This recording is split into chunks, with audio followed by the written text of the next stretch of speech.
Oke, untuk batuan metamorf. Jadi batuan metamorf merupakan batuan, baik itu batuan beku maupun batuan sedimen yang merupakan protolit atau batuan awal yang akan termetamorfasi, yang kemudian batuan protolit tersebut mengalami proses metamorfisme akibat pressure dan temperature gitu ya pada lingkungan tertentu. Jadi klasifikasinya itu ada 4 ya berdasarkan protolit compositionnya atau komposisi batuan asal, apakah itu granit, apakah itu sandstone ya. Misalnya granit berubah jadi gneiss atau sandstone berubah jadi quartzite gitu ya. Terus pressure atau stressnya itu gimana, apakah dia confining itu dari segala arah ataupun differential atau tidak rata. Lalu ada foliasinya seperti apa dan waktunya tuh berapa lama. Oke, nah untuk foliasi ya, yang misalnya dari shell gitu, masih batuan sedimen berupa batuan shell, dia kemudian berubah jadi slate gitu ya, berubah jadi slate, terus berubah lagi menjadi fillet, ya.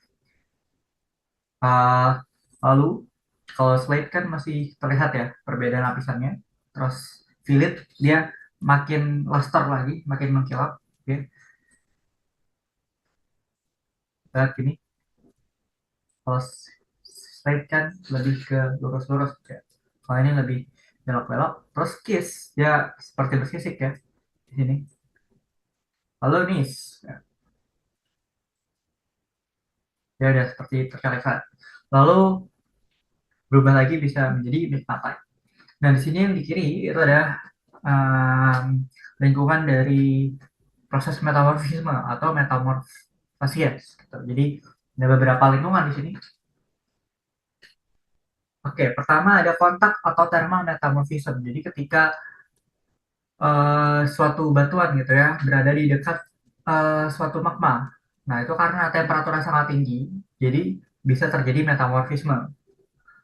Lalu volcanic arc, ya, biasanya di zona eh, gunung berapi, gitu, yang cukup dalam. Jadi karena ada magmanya, lalu kondisi cukup dalam, ya, dia bisa merubah batuan sekitarnya menjadi granulite. Ya. Kalau yang satu tadi Hornfels, ini dua granulite. Lalu ketiga, collisional continental belt, ya. Nah, jadi misalnya ada dua buah lempeng gitu ya, dua buah lempeng yang bertabrakan membentuk pegunungan kolisi atau pegunungan lipatan. Nah, karena itu batu-batuan di sekitarnya itu bisa berubah menjadi amfibolit. Gitu. Lalu stable kontinen, jadi ya uh, tidak ada aktivitas lempeng sama sekali.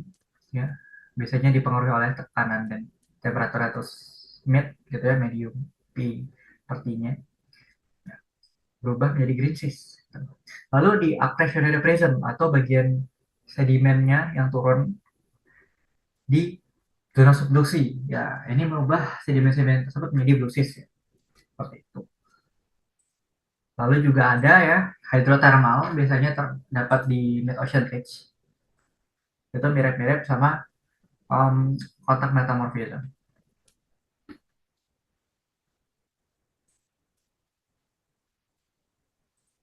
Nah, lalu juga ada shock ya akibat meteor. Jadi misalnya tiba-tiba ada meteor yang menghantam suatu daratan, maka beberapa bagian atau sekitar dari hantaman tersebut batunya berubah menjadi batu metamorf akibat pressure dan temperatur yang tinggi dari meteor tersebut. Ini ya kotak metamorfism dekatnya magma, dia akan berubah gitu ya menjadi batuan metamorf. Nah, ini contohnya di limestone. Lalu kataklistik, jadi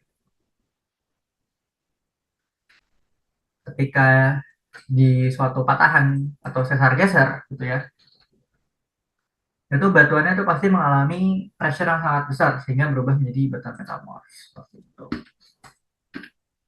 Nah, ini untuk batuan metamorf yang non foliated. Nah, di kiri sini ada marble atau marmer. Ini berasal dari kalsit atau limestone.